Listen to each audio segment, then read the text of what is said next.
The Pennsylvania woods were silent that night, except for the crunching of footsteps on frost-covered leaves. Three men moved cautiously toward an old farmhouse. Their breaths, visible in the cold November air, were heavy with fear. Not fear of getting caught, fear of the man inside, Nelson Rehmeyer. To the outside world, he was just a simple farmer. But to these men, he was something else entirely. A witch, the source of their misfortune, the reason their lives were falling apart. And tonight, they had come to end it. Inside the house, the glow of an oil lamp flickered against the wooden walls. Rehmeyer, unaware of what was about to happen, was about to welcome his visitors. He had no idea this would be the last night of his life. York County, Pennsylvania, in the early 1900s, was a place where tradition and superstition were deeply rooted in everyday life. The people who lived there, mostly of Pennsylvania Dutch descent, held on to beliefs that had been passed down for centuries. Among them was powwow, an old folk practice that blended Christian prayers, herbal medicine, and mystical rituals meant to protect against misfortune. To outsiders, powwow was nothing more than harmless faith healing. Practitioners would recite Bible verses over the sick, inscribe protective symbols on barns, or whisper blessings over newborns. But for those who believed in its darker side, powwow could also be a tool of destruction. The same spells used to heal could be turned into curses, and some whispered that a powerful powwow practitioner could ruin a person's life from miles away. One of those believers was John Blymire. Blymire had been surrounded by powwow magic since childhood. Born into a family that deeply respected its teachings, he was raised to believe in its power. As a boy, he was taught charms to ward off evil and spells to bring good fortune. People in town even said he had the gift, an innate ability to sense spiritual forces, but something changed as he grew older. By the time Blymire reached adulthood, misfortune clung to him like a shadow. He suffered from unexplained illnesses, his business ventures collapsed, and he felt constantly drained, as if something unseen was sapping his strength. No matter what protective charms he carried or prayers he recited, his luck only grew worse. Then in 1923, his wife left him. It was the final blow. Lost and desperate, he turned to powwow practitioners for guidance. He visited healers, fortune tellers, and mystics, each offering their own explanations. Some said it was just bad luck. Others claimed he had angered a spirit. But then, one man gave him a different answer. "You are cursed." Blymire's heart pounded in his chest. The healer explained that someone had placed a hex on him, an unseen force draining his life away. No matter what he did, he would never break free unless he found the person responsible. Blymire demanded to know who had cursed him. At first, the healer hesitated, but after intense questioning, he finally spoke the name, Nelson Rehmeyer. Blymire's blood ran cold. Rehmeyer was an old farmer who lived deep in Hex Hollow, a remote stretch of land in York County. He was known for his knowledge of powwow, not just as a healer, but as someone rumored to have unusual power. Some saw him as a wise man, a keeper of old traditions. Others claimed he had gone too far, that his knowledge of spells made him dangerous. Most people dismissed the stories. Rehmeyer was quiet, reclusive, and had few enemies. But to Blymire, he was now the source of all his suffering. And the only way to break the curse? Confront Rehmeyer, steal his spellbook, take away his power. As paranoia consumed him, Blymire began planning his next move. But he knew he couldn't do it alone. So he found two others who believed in the curse just as much as he did.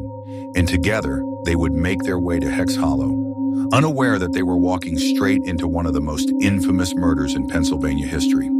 The revelation that Nelson Rehmeyer had cursed him consumed John Blymire. At first, he tried to ignore it. Maybe the healer was wrong. Maybe it was all just coincidence. But the thought clawed at his mind, refusing to let go. Every sleepless night, every moment of bad luck, he was convinced it all led back to Rehmeyer. And then, something strange happened. One evening, while wandering the streets of York, Blymire caught his own reflection in a shop window. He froze. His face looked different, hollow, sunken, almost unrecognizable. He felt weaker than ever, as if something was draining the very life from his body. That was the moment he stopped doubting. Rehmeyer's curse was real, and unless he acted, it would kill him.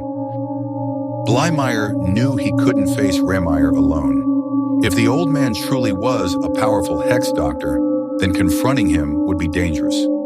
He needed help, people who understood the power of powwow and the threat Rehmeyer posed. That's when he met John Curry and Wilbert Hess. Curry was only 14 years old, but he had already been deeply involved in powwow beliefs. Like Blymire, he had been struggling with strange misfortunes. His family was convinced someone had put a hex on them, and when Blymire told him about Rehmeyer, the boy believed every word. Wilbert Hess, on the other hand, was different. He was 18, from a farming family, and wasn't as steeped in powwow as the others. But he was deeply superstitious, and when Blymire spoke of Rehmeyer's powers, Hess felt a growing fear that the old man might have hexed his family too. The three of them spent nights whispering in the dark, huddled together as Blymire convinced them of what had to be done. If we take Rehmeyer's spellbook, Blymire told them, we take away his power. If we bury his hair, he continued, the hex will be broken. And so, the plan was set. On November 27th, 1928, the three young men began their journey to Hex Hollow. They carried a length of rope and a matchbox, just in case Rehmeyer refused to give them what they wanted. The night was cold as John Blymire, John Curry, and Wilbert Hess approached Nelson Rehmeyer's farmhouse.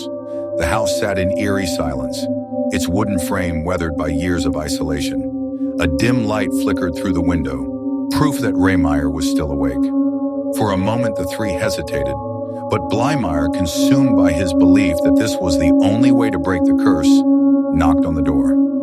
Footsteps, a pause, then the door creaked open. Standing before them was Nelson Rehmeyer, a broad-shouldered man with a thick beard, his expression unreadable. He recognized Blymire but seemed unfazed by the unexpected visit. "John, what brings you here at this hour?" Blymire forced a smile. "We just wanted to talk, Nelson. Can we come in?" Rehmeyer hesitated for a moment before stepping aside. Inside, the house was cluttered but warm, the scent of kerosene from the oil lamp mixing with the earthy aroma of old wood. The men sat around Rehmeyer's modest table, exchanging small talk. But Blymire's hands were clenched into fists beneath the table. His eyes darted around, searching for the thing he had come for, Rehmeyer's spellbook, the source of his power. Then, after what felt like an eternity, Blymire spoke. "Nelson, we need your book." Rehmeyer frowned. "What book?" Blymire's voice hardened. "The spell book. We know you have it. We know what you did to us." Rehmeyer chuckled, a deep, dismissive laugh. "You think I hexed you? John, you've been listening to too many old wives' tales." The laugh sent a jolt of anger through Blymire. Rehmeyer wasn't taking him seriously. He wasn't afraid. The fear and desperation that had been festering in Blymire's mind for years erupted all at once. He lunged. The farmhouse was instantly filled with chaos. Blymire, Curry, and Hess attacked Rehmeyer, trying to overpower him. But the old man was stronger than they expected. He fought back, throwing them off, knocking over chairs and sending objects crashing to the floor. The room spun in a blur of movement, grunting, shouting, the sound of fists landing against flesh. Then in the struggle, Blymire grabbed a heavy wooden chair and brought it crashing down on Rehmeyer's head. The old man collapsed, groaning in pain, but he was still breathing, and that wasn't enough. They needed to make sure he never hexed anyone again. As Rehmeyer struggled to lift himself up, Curry grabbed the rope they had brought. Together, they wrapped it around his throat, pulling tighter and tighter, until the last remnants of life drained from his body. Silence. Rehmeyer was dead. The men stood over the lifeless body, their chests rising and falling rapidly. The spell should have been broken. They should have felt relief. But instead, the farmhouse felt wrong. Something about the air, thicker, heavier. The shadows seemed darker, stretching unnaturally across the wooden walls. Blymire shivered. They had killed a witch, but had they truly taken his power? To make sure, they needed to destroy the body. Curry reached for the matchbox.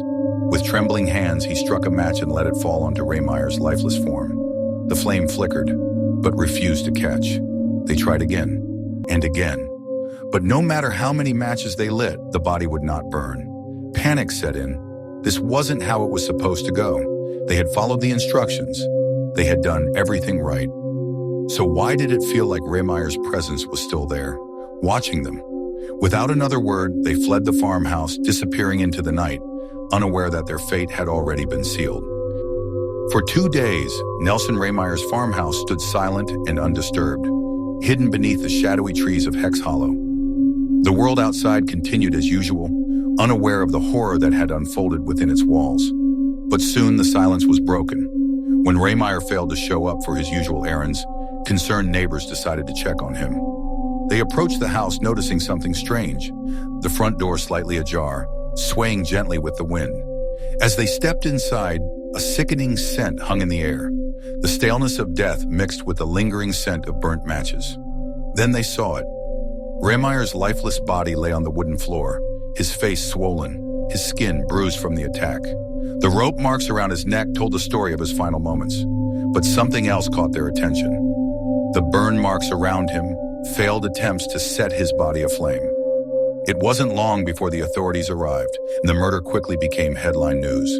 The idea of a ritualistic killing, a crime motivated by superstition, shocked the community.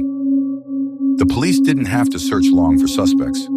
Blymire, Curry, and Hess had already begun to crack under the pressure of their guilt. Blymire was the first to confess. He walked into a police station just days later, his face pale, his hands trembling, and told them everything. It was the curse, he said. We had to break it. Soon after, Curry and Hess were also arrested. Their confessions aligned, painting a chilling picture of how their deep belief in hexes had led to murder. In 1929, the trial began, drawing nationwide attention. The courtroom was packed with spectators, many struggling to comprehend how superstition and fear could drive 3 men to kill. The prosecution painted Blymire as a dangerous fanatic, someone whose obsession with folk magic turned into paranoia and violence. But the defense argued that Blymire was a victim of his own beliefs, a man so convinced he was cursed that he saw murder as his only escape. After days of testimony, the verdict was finally delivered. John Blymire was sentenced to life in prison for first-degree murder.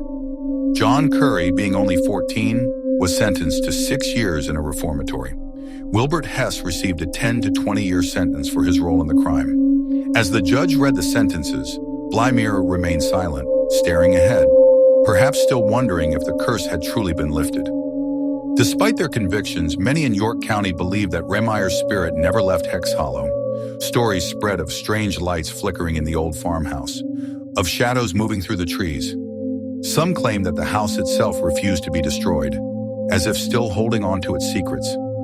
Even after the case faded from the newspapers, the legend of the Hex Hollow murder remained, a grim reminder of how fear, superstition, and belief in the supernatural could push people to commit the unthinkable. It stands as a cautionary tale. What happens when fear becomes stronger than reason? When the supernatural is used to justify the unspeakable? For John Blymire, the answer was simple. I had no choice, he once said. The curse had to be broken. But in the end, the only real curse was the one they placed upon themselves. If you found this story intriguing, don't forget to like this video, subscribe for more chilling true crime stories, and let us know in the comments. Do you believe in curses?